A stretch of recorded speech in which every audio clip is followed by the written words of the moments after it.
श्री ओम नमः सिद्धेभ्यः। जय श्री ओम नमः सिद्धेभ्यः। जय श्री ओम नमः सिद्धेभ्यः। धर्मः सर्वसुखाकरो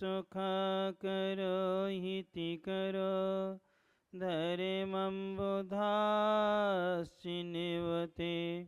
धर्मेणैव समाप्यते शिवसुखं धर्माय तस्मै नमः। धर्मः नास्ति परः हृदि भवभृता धर्मस्य मूलं दया धर्मे चित्तमहं दधे प्रतिदिनं। हे धर्मी मां पालय हे धर्मी मां पालय हे धर्मी मां पालय। अनंत अनंत शुद्ध परमिष्टि भगवंतों की जय। देवाहि देव 1008 मूल श्री शांतिनाथ भगवान के जय। पंच परमेष्टि विधान की जय। परमे पूज्य संत श्रमणी आचार्य भगवंत गुरुवर श्री विद्यासागर जी महाराज की जय। परम पूज्य नवाचार्य समय सागर जी महाराज की जय। परमे पूज्य मुनिवर श्री अजित सागर जी महाराज की जय। परम पूज्य मुनि श्री निराग सागर जी महाराज की जय। 2.5 दिन में 3 कम 9 करोड़ महामुनिराजों की जय। परम पूज्य लक्ष्मी विवेकानंद सागर जी महाराज की समस्त मुनि आचार्य संघ की जय। धर्मश्री बंधु, अमृता सिटी में एक बहुत अच्छी सुयुक्ति आई है। पुण्य बिना न समहितार्थः। पुण्य के बगैर कोई भी इच्छित वस्तु की प्राप्ति नहीं होती है, चाहे वह लौकिक वस्तु हो या चाहे परमार्थ की हो। घर गृहस्थी की सुखमय इंद्रिय विषय की सुखमय सामग्री हो या प्रभु की आराधना करने के योग्य हमारी सामर्थ्य हो, ये सब कैसे मिलती है? पुण्य के उदय से मिलती है। और जिनका पुण्य का उदय होता है वो ये कार्य कर लेते हैं। अंतर इतना है कि जो समझदार और विवेकवान होते हैं वो अपने पुण्य का सदुपयोग करते हैं पंच परमेष्टि की आराधना में, और जो समझदार नहीं होते हैं वो अपने पुण्य का दुरुपयोग करते हैं पंच इंद्रिय के विषयों की सामग्री को जुटाने में। अब आप लोग जो है अपना सबसे ज़्यादा समय किस में देते हैं? पंच परमेष्टि की आराधना में देते हैं या पंच इंद्रिय की विषयों की सामग्री को संग्रह करने में समय देते हैं? किसमें समय देते हैं? यदि हम पंचेंद्रिय के विषयों की सामग्री में समय देंगे उससे कभी भी पुण्य का संचय नहीं होता। पुण्य का क्या, पाप का आश्रम होता है। और पूर्वी का जो पुण्य है वह पुण्य भी क्या है, हमारा घटता चला जाता है। और जब हम पंच परमेष्टि की आराधना से जुड़ते हैं तो उससे हमारा पुण्य बढ़ता भी है और खर्च भी नहीं होता है। तो जो होशियार बनिया होता है वो क्या करता है? खर्च भी करता है और गमाता भी है। वो होशियार माना जाता है कि जो पूर्व की पूंजी सुरक्षित रखे और उसको क्या कर कई गुनी बढ़ा ले, वो होशियार माना जाता है। कौन कुशल माना जाता है? तो कहते हैं वही कुशल होता है जो अपने पुण्य को सुरक्षित रख करके पुण्य में क्या करता है, वृद्धि कर लिया करता है। वह समझदार और विवेकवान माना जाता है। देखो पुण्य का उदय था। आचार्य भगवंतों ने कहा है अनंत अनंत जीवों का उल्लंघन करने के बाद में हमें मनुष्य पर्याय मिली है। 84 लाख योनियां होती हैं, उनमें से 70 लाख योनियों का उल्लंघन करने के बाद मनुष्य की कितनी होती हैं? 14 लाख योनि होती हैं।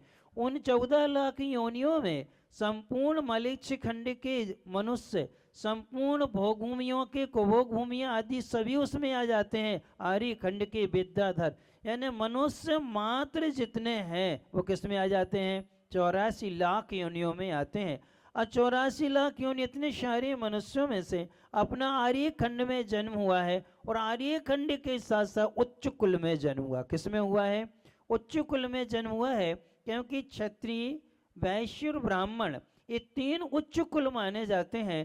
तो उनमें से हमारा क्षत्रिय कुल में क्या हुआ है? जन्म हुआ है, जहाँ जीवों की रक्षा की जाती है, जहाँ आत्मा को पाप कर्म से बचाया जाता, वो कौन कहलाते हैं? क्षत्रिय कहलाते हैं। तो ऐसे उच्च कुल में हमारा क्या हुआ है? जन्म हुआ है। अब ये बताओ कितनी दुर्लभता से पुण्य का कितना हमने संचय नहीं किया होगा कि आज हमें उच्च कुल में क्या मिला? जन्म मिला। उच्च कुल में जन्म मिलने के बाद में हम सब के लिए स्वस्थ मन मिल गया। क्या मिल गया है? स्वस्थ मन मिला है कि हमारा मन विक्षिप्त नहीं है, हम पागल आदि नहीं है, डिप्रेशन आदि में नहीं है, हमें स्वस्थ मन मिला है। ये भी बड़ी दुर्लभता से क्या है? मिला करता है। अब इसके बाद में तीसरा दिया हुआ अल्प समय के लिए मिला है। कितने समय के लिए? मात्र अल्प समय के लिए मिला है। अब इस अल्प समय के लिए मिले हुए मन का अब आपको सदुपयोग किसमें करना है? पंच परमेष्टि में या पंच इंद्रियों में? किसमें करना है? ईमानदारी से बताना, अब कर किसमें रहे हो? पंच इंद्रियों में कर रहे हैं कि पंच परमेष्टियों की आराधना में कर रहे हैं? तो अपन जो है देखा जाए, क्योंकि जब हम हितगति श्रावकाचार का अध्ययन कर रहे थे उसमें एक बहुत अच्छी बात आई। 4 दानों के अलावा उन्होंने एक दान और बहुत मुख्यता से दिया है। उन्होंने कहा है प्रत्येक गृहस्थ के लिए 4 दान के साथ साथ में समय का दान करना चाहिए। किसका दान? समय का दान करना चाहिए। उन्होंने कहा 8 घंटे अर्थ पुरुषार्थ, 8 घंटे काम पुरुषार्थ, तो 8 घंटे धर्म पुरुषार्थ करना चाहिए। कितने घंटे? और धनलक्ष्मी वालों के पास में कितना है? आधा घंटा नहीं है। 8 घंटे की बात तो बहुत है, कितना नहीं है अपने पास में? आधा घंटा नहीं दे पा रहे हैं। किसके लिए? किसके लिए? अपने आत्म कल्याण के लिए, अपनी पूंजी को सुरक्षित रखने के लिए। इसलिए समय का दान बहुत बड़ा दान माना जाता है। आप लाखों करोड़ों रुपए दान दे सकते हैं। हम आपसे कहें मैं 1 करोड़ रुपए दान की आवश्यकता नहीं है, 51,000 की भी आवश्यकता नहीं है। अब 5 दिन सिर्फ हमारे साथ रहना। कितने दिन? आप तैयार हो जाओगे क्या? कितने दिन? 5 दिन सबको छोड़ करके हमारे साथ में रहना। आहार विहार निहार आदि सारी क्रियाओं में आपका करना, साथ देना। महाराज हम पैसे तो दे सकते हैं, लेकिन 5 दिन का समय हम आपको नहीं दे सकते। वो हमारे लिए समय नहीं है। वो 5 दिन जो आप सत्संगति में रहेंगे, जो आप 24 घंटे गुरुओं के निकट व्यतीत करेंगे, असंख्यात गुणी कर्म की निर्जरा करेंगे, और 5 दिन की संगति के जो संस्कार आपके बनेंगे वो आपका अंत समय समाधि आदि क्या है अच्छे से करा देंगे। अर्थात वो 5 दिन का दिया गया समय हमारा वर्तमान और भावी दोनों जीवन कैसे होते हैं? सुखमय व्यतीत हो जाया करते हैं। इसलिए समय का दान करना सीखें, और साथ साथ में अपने पुण्य का जो मिला हुआ दय है उसका सदुपयोग करना अपन क्या सीखें। अपन दुरुपयोग बहुत कर लेते हैं, दुरुपयोग के साथ साथ में अपन निरुपयोग भी बहुत होता रहता है। कई लोग जैसे उदाहरण के रूप में चक्षु इंद्रिय अपन को मिली है पुण्य की उदय से, सामान्य से देखना ही उपयोग है चक्षु इंद्रिय का, लेकिन इससे राग और द्वेष को देखना, रागवर्धक दृश्य देखना, घृण्य दृश्य देखना, ये चक्षु इंद्रिय का क्या है? दुरुपयोग है। वीतरागता को देखना, गुणों को देखना, ये क्या है? चक्षु इंद्रिय का सदुपयोग है। और जब सो जाते हैं तो निरुपयोग। अपन क्या है जब सो गए तो क्या हो गया? इसका चक्षु इंद्रिय का निरुपयोग है। ऐसे ही अपना पुण्य है और ये पर्याय है। सामान्य से जीवन जीना उपयोग है, लेकिन पंचेंद्रिय के विषयों में 5 पापों में लगा देना ये उसका दुरुपयोग कहलाता है। पंच परमेष्टि की आराधना में 5 अणुव्रतों का पालन करने में अपनी पर्याय को लगा देना, 5 महाव्रतों का पालन करने में लगा देना, ये क्या कहलाता है? अपनी पुण्य के उदय से प्राप्त पर्याय का सदुपयोग कहलाता है। और कुछ भी नहीं करना, कम से कम 18 घंटे सोते रहना, तो क्या है? ये क्या है? निरुपयोग है। यानी कि हम सबसे ज़्यादा समय अपन इसमें क्या कर लेते हैं, व्यतीत कर लेते हैं। तो निरुपयोग से बचना है, दुरुपयोग से बचना है। हमें क्या करना है, सदुपयोग करना है। सदुपयोग करेंगे तो दोबारा मिल जाएगा, और सदुपयोग नहीं करेंगे तो दोबारा मिलता नहीं है। आप अपने परिवार में देखते हैं, छोटे बच्चे होते हैं और जब कुछ मचल जाते हैं, अपन को कोई मीठी वस्तु या कोई वस्तु खाने की दे देते हैं और गुस्से में वो फेंक दे तो दोबारा देते हो क्या? दोबारा आप नहीं देते हो। यही तो हाल अपना है कि आपने यदि पुण्य की उदय से ये पर्याय आपको मिल गई है और आपने इसको व्यर्थ ही गंवा दिया है, तो क्या दोबारा मिलेगी? क्या दोबारा मिलने वाली नहीं है। इसलिए आचार्य महाराज ने कहा था कि प्रत्येक व्यक्ति के लिए कैसे जीना चाहिए। तो उन्होंने कहा है, करना है तो कुछ कर्जा, करना है तो कुछ कर्जा, मत कर कर्जा, मत कर कर्जा। करना है तो कुछ क्या है, करके जाओ, लेकिन क्या मत करो, कर्जे मत करो। ऋण मुक्त जीवन सबसे अच्छा माना जाता है। और आप लोग जो हैं ऋण मुक्त जीवन जी रहे हैं कि ऋण बढ़ाते जा रहे हैं? क्या कर रहे हैं, बढ़ा रहे कि नहीं? उदाहरण के लिए, जैसे हमने किसी से 1 लाख रुपए लिया है, मान लो जिनेंद्र जी से आपने 1 लाख रुपए कर्ज लिया है, तो उन्हीं को देना चाहिए कि दूसरे को देना चाहिए? किनको देना चाहिए? जिनसे लिया है उन्हीं को अपन कर्ज दे देंगे, चुका देंगे, तो देना क्या है, माना जाएगा। यदि वो हमने अनिल आदि किसी दूसरे को दे दिया तो क्या वो चुका माना जाएगा?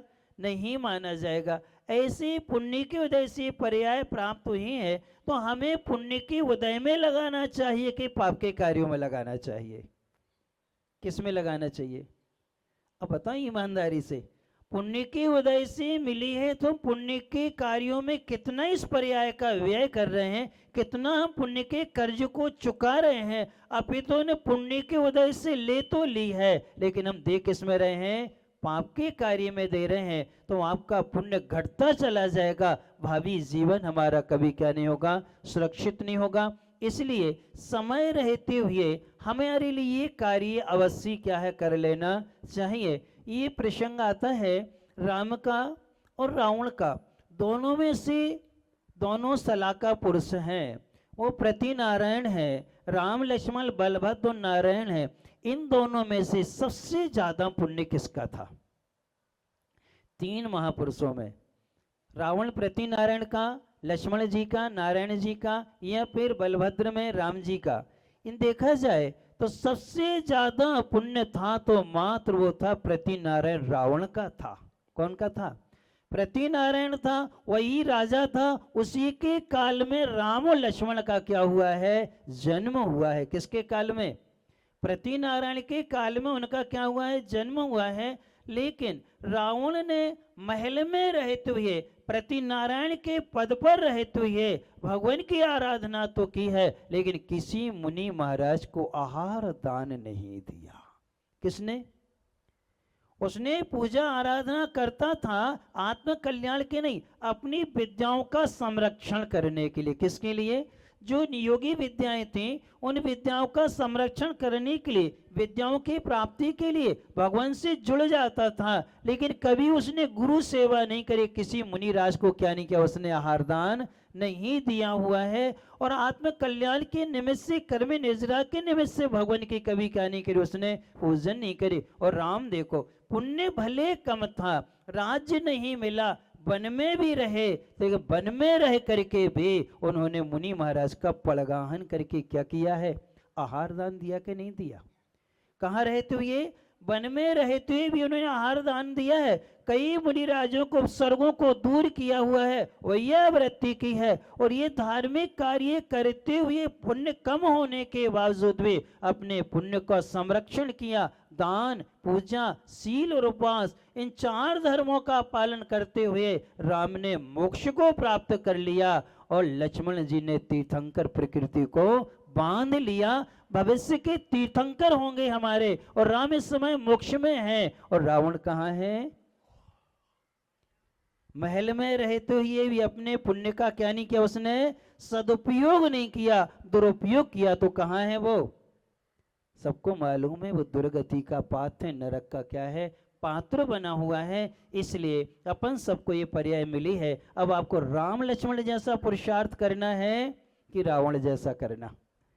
राम ने सदुपयोग किया है और रावण ने क्या किया, दुरुपयोग किया है। तो हम दुरुपयोग से बचते हुए सदुपयोग करते हुए अपने जीवन को अच्छा बनाए। अल्प समय के लिए ये मुनि संघ का साधु समागम अपन सबको मिला है, कम दिनों के लिए मिला है। एक कम दिन में हम अच्छी सी आराधना करके अपना समय उनकी संगति में दे करके वर्तमान और भावी जीवन को अपन क्या करेंगे, अच्छा बनाएंगे। आप सबका अच्छा जीवन बने, पंच परमेष्टि की आराधना से जुड़ें और पुण्य को बढ़ाने की आप क्या करें, कोशिश करें। पुण्य को खर्च ना करें, उसको संचित रखें, सुरक्षित रखेंगे ताकि जीवन अच्छा बने। इन्हीं भावना से परमे पूज्य शांति श्रोमणी आचार्य भगवंत गुरुवर श्री विद्यासागर जी महाराज जी की जय। परमे पूज्य मुनिवर श्री अजित सागर जी निराक्ष सागर जी महाराज जी की जय। समस्त मुनि